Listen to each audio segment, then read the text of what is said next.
Radio Nonchalance est allé à la rencontre d'Alexia, jeune étudiante en master en relations internationales, qui a beaucoup travaillé sur le Proche-Orient, et nous sommes venus lui poser quelques questions au sujet de l'État islamique, un sujet qu'elle connaît bien puisqu'à plusieurs reprises elle a pu aller sur place, étudier, travailler et rencontrer la population.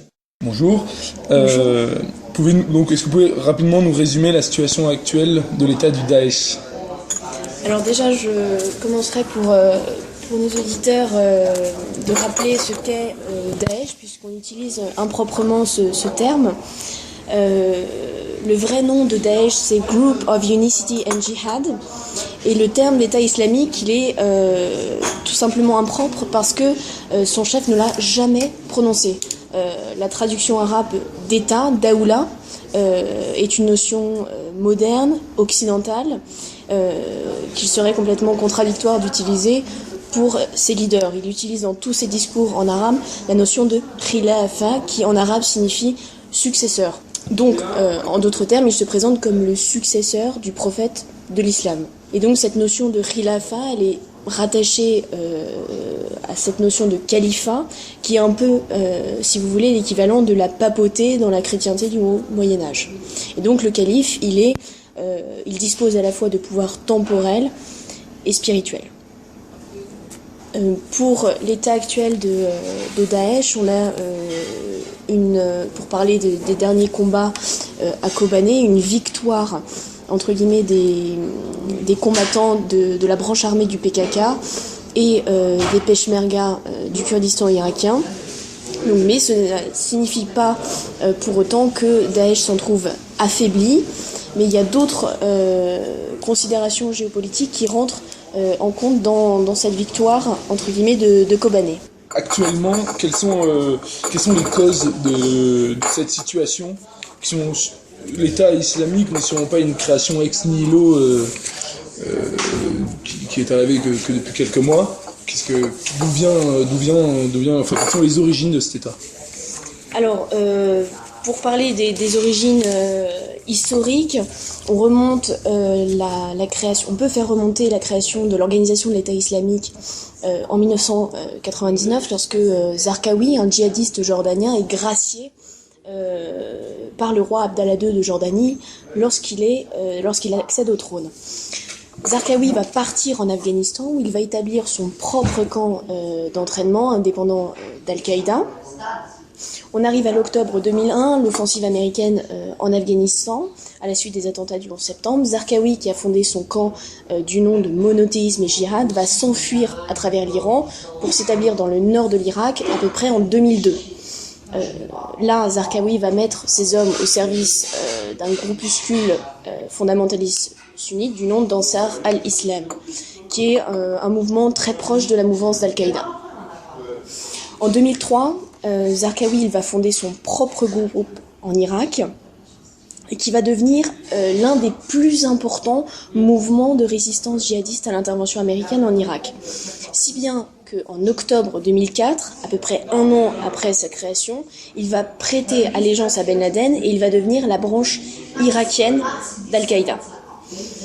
En 2006, le groupe il est intégré à une coalition de plusieurs factions djihadistes dirigée par le Conseil consultatif des Moudjahidines d'Irak. L'objectif de cette coalition, c'était d'irakiser le djihad, puisque jusqu'à présent, c'était des djihadistes étrangers, entre guillemets. Zarqawi était jordanien, qui portait ce combat contre l'occupation américaine. Parmi cette coalition figuraient à l'époque plusieurs factions djihadistes irakiennes, dont la branche d'Al-Qaïda en Irak, ainsi qu'une trentaine de tribus sunnites qui représentent environ 70% de la province sunnite d'Al-Anbar. Les tribus sunnites, qui sont aujourd'hui rattachées à l'État islamique, notamment la tribu des Shamar et la tribu d'Al-Julani, sont des alliés clés pour l'État islamique et qui expliquent aujourd'hui la facilité avec laquelle ils ont pénétré dans la province d'Al-Anbar à l'ouest de l'Irak. Pour continuer dans ce cheminement, dans cette genèse de l'organisation, 2006, Zarqawi meurt. Il est remplacé par un Égyptien du nom de Abu Hamza al-Muhajir, qui va prendre la tête du commandement de cette Al-Qaïda en Irak, qui est rattaché au Conseil des Moudjahidines d'Irak. À partir de 2007, ce conseil il est mis en difficulté face aux troupes américaines et à la résistance de groupuscules qui finalement s'opposent à cet État islamique qui est autoritaire politiquement et religieusement. L'État islamique, donc, qui n'est autre que le Conseil des Moudjahidines, l'ancien Conseil des Moudjahidines d'Irak, il va être mis en difficulté parce que les Américains ont créé conjointement avec le gouvernement chiite pro-iranien de Nouri al-Maliki le mouvement La Sarwa, qui signifie réveil en arabe. Le but était de créer une force supplétive irakienne composée pour l'essentiel d'anciens insurgés sunnites qui ont prêté allégeance au gouvernement pro-chiite.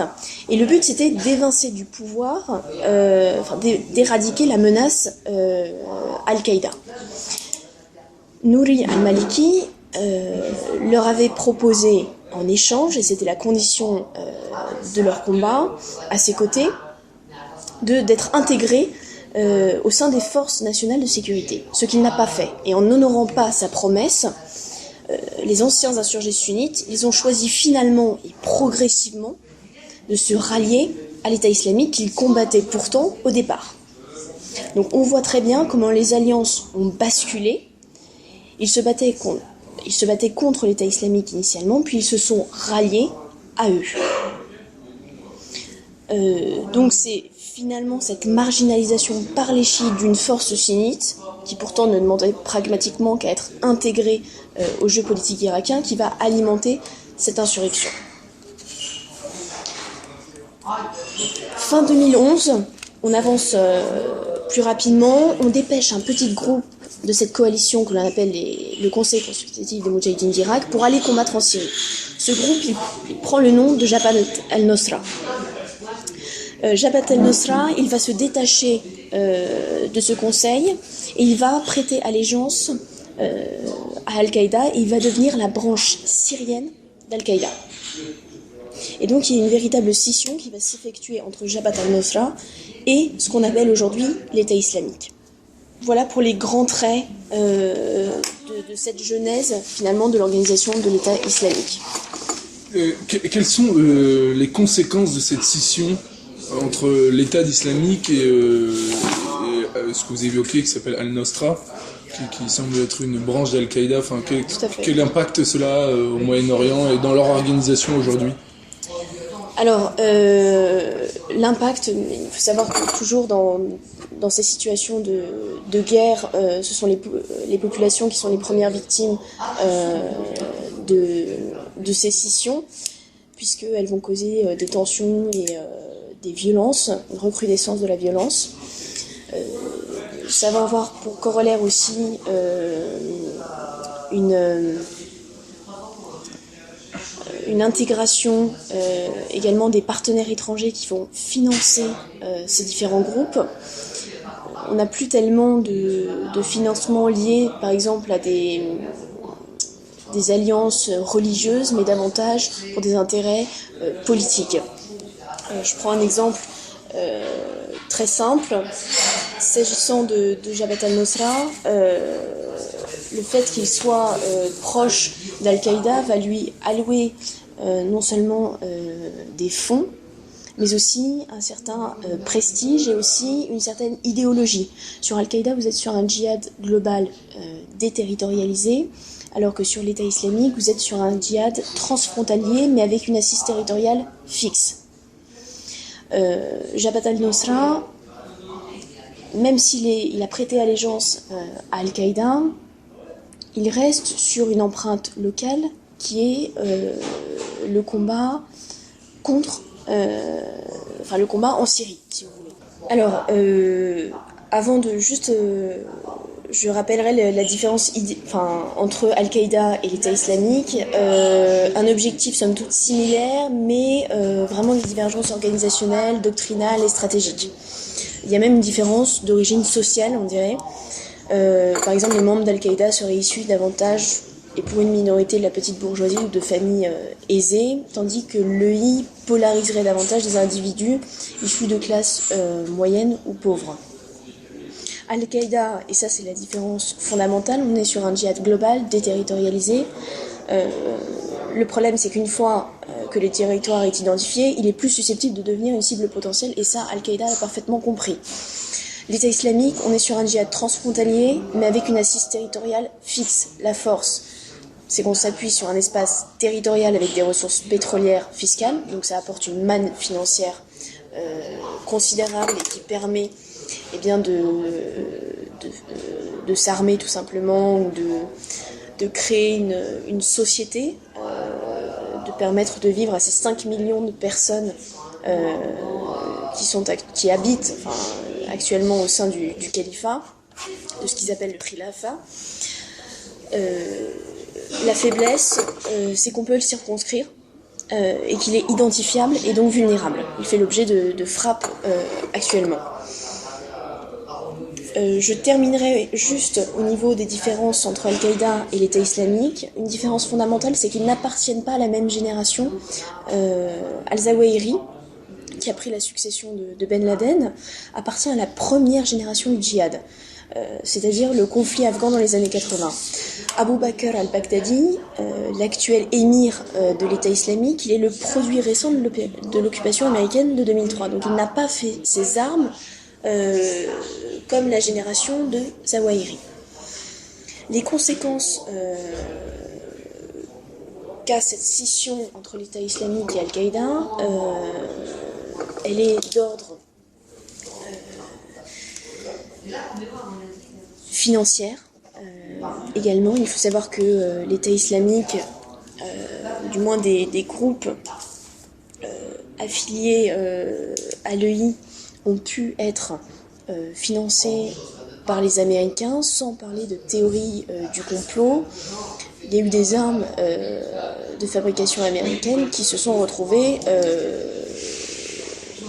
chez l'État islamique, tout comme il y a eu des FAMAS français qui se sont retrouvés chez eux. Là, on n'est pas dans la théorie du complot, on est dans des articles de journaux sérieux, tels que le Washington Post. Même Hillary Clinton, dans son ouvrage, se posait également la question de savoir si l'État islamique n'était pas finalement une créature des États-Unis, puisqu'elle arrangeait bien cette partition du Moyen-Orient.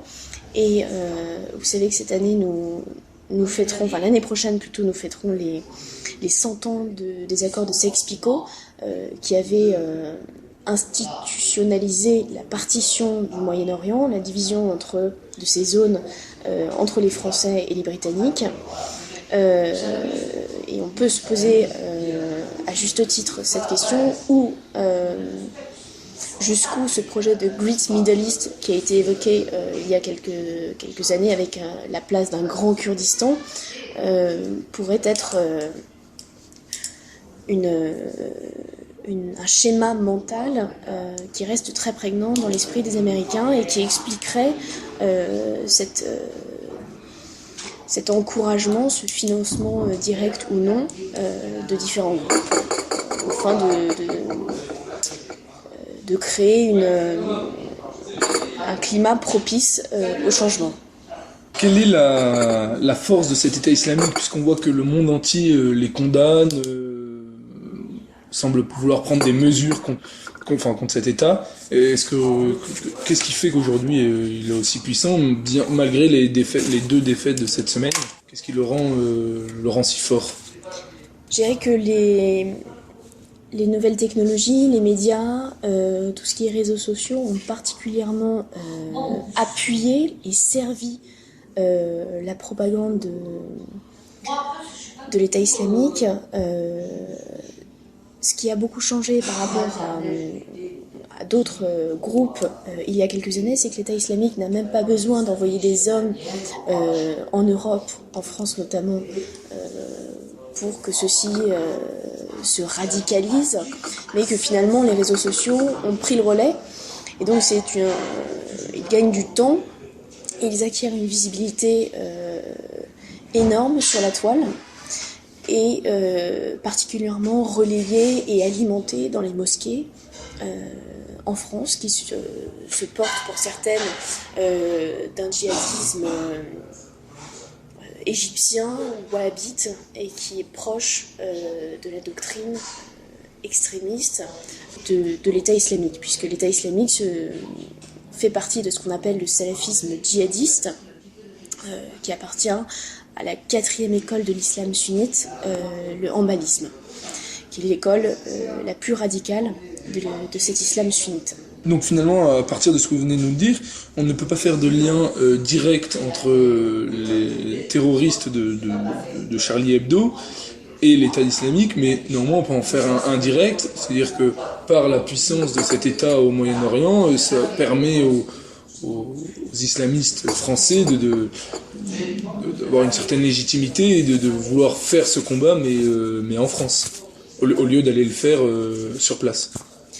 Je pense que le cas vous évoquez le cas de Charlie Hebdo et des frères Kouachi de Koulibaly, alors qui se revendiquaient pour l'un de l'État islamique et pour les autres d'Al-Qaïda au Yémen. Là, ces événements ont été véritablement le révélateur d'une crise identitaire de la société française et finalement des revers de la globalisation. C'est, je pense, pour le cas français, la question, et en Europe également, la question de l'identité qui se joue actuellement sur les ferments de ce djihadisme internationalisé.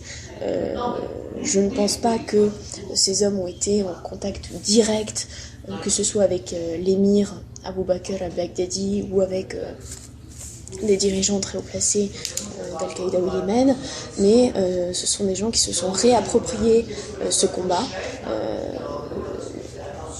et qui s'en sont servis pour d'étendards, si vous voulez, de la terreur, qui se sont proposés comme des relais d'un islam sunnite radical qui propose une alternative, qui présente pour eux une alternative identitaire.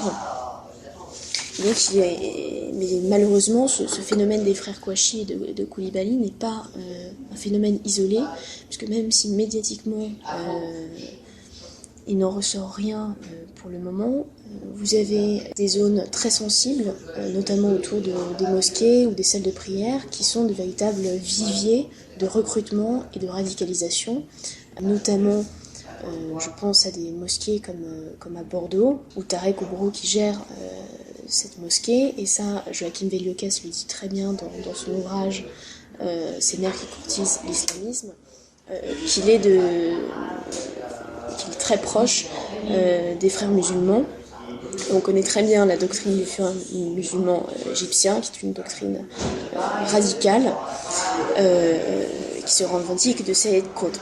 Donc, en résumé, je pense que pour le cas européen, pour le cas français qui nous intéresse, c'est véritablement une crise identitaire que traverse la société française. Donc, juste pour prolonger un peu votre idée, on peut pas dire, comme on l'a beaucoup entendu ces dernières semaines, de déclaration de guerre avec l'État islamique, mais seulement d'un problème purement français, d'identité française. Voilà, je pense que c'est d'une part un problème franco-français, mais j'irais même plus loin, puisqu'on a vu qu'en Allemagne, ils avaient ce même problème et qu'on tentait de pallier ce phénomène, notamment via le mouvement de Pejda. Je dirais que c'est un problème également européen et, si on veut aller plus loin, de politique, puisque aujourd'hui, certains évoquent la question de cet ennemi intérieur, mais aussi aujourd'hui nous avons un fort stress migratoire en France et une crise identitaire de ces jeunes issus majoritairement de l'immigration qui se cherchent. C'est pas simplement un problème d'identité, un problème français, un déni en fait de nous-mêmes qui fait un malaise aujourd'hui dans la société et qui fait naître ces situations-là. Alors, je pense que déjà c'est un problème qui touche toute l'Europe Et s'agissant de la France, c'est clairement le résultat d'une politique laxiste et permissive de cette génération post-68arde. Et je pense qu'aujourd'hui, il y a un véritable déni de l'identité française qui arrive que nous en arrivons à des extrémités comme celle des frères Kouachi et de Koulibaly. Pour revenir au sujet et pour terminer, que pensez-vous de la manière dont les Occidentaux ont traité le sujet depuis le début de...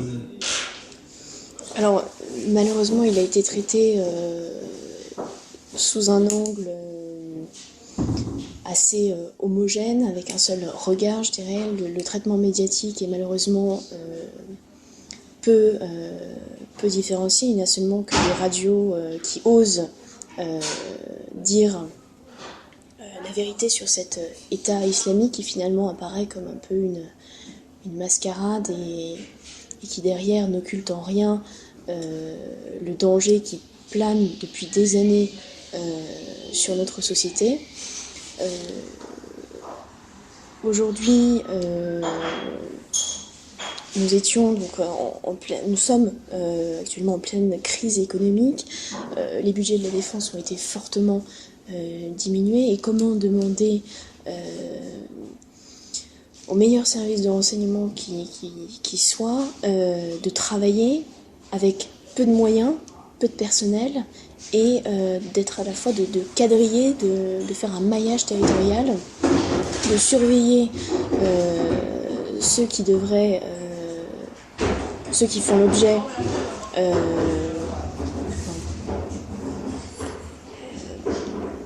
de surveiller les personnes qui sont proches de ces réseaux salafistes. Je veux dire, la responsabilité incombe au gouvernement qui a décidé d'amputer ses budgets de la défense. Comment mener une guerre au Mali, comment mener une guerre en Centrafrique, comment mener une guerre en Irak sans moyens, alors que tous les autres pays augmentent leurs dépenses liées à la défense. Comment nous, en France, pouvons-nous décider d'aller sur des théâtres d'opération? Comment pouvons-nous envoyer des hommes avec si peu de moyens? Si vous voulez, pour l'intervention en Irak, l'opération Chamal, qui a débuté en septembre 2014, au départ, nous sommes arrivés avec la frégate Jean Bart, qui a rejoint un porte-avions américain. Voilà, nous, on envoie une frégate, les Américains ont un porte-avions, outre des services de renseignement très actifs sur place. Alors, nous en avons bien entendu également, mais si vous voulez, nous n'avons pas les mêmes moyens. Et je me demande comment nos soldats peuvent travailler de manière efficace sur place, comment peuvent-ils œuvrer à la sécurité intérieure et extérieure de la France, comment peuvent-ils préserver comment peuvent-ils protéger les citoyens s'ils ne disposent d'aucun moyen. Et pour finir, en quelques mots, quelle perspective vous pensez, selon vous, pour l'avenir de l'État islamique? Je pense que l'État islamique a eu à réveiller, disons, des cellules dormantes un peu, notamment en Égypte, en Libye,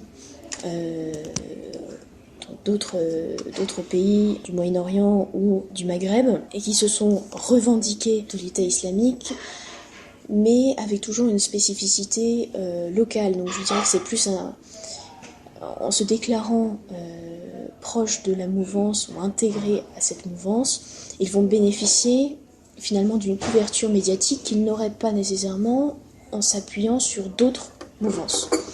Donc c'est un peu se saisir, surfer sur la vague, pour utiliser une expression un peu moderne, surfer sur la vague du djihadisme salafiste de l'État islamique pour pouvoir œuvrer à une politique qu'ils avaient déjà à l'esprit il y a quelques années, mais dont le terreau n'était pas propice. Et on le voit notamment en Libye, puisque le chaos régnant, et il y a une opacité complète sur cette intervention en Libye et sur ce qui se passe actuellement. Donc je ne pense pas que ces groupes qui se sont revendiqués de l'État islamique soient vraiment un produit né de la maison mère, mais que ce soit plus une fenêtre médiatique dont ils espèrent en tirer les dividendes. Je vous remercie.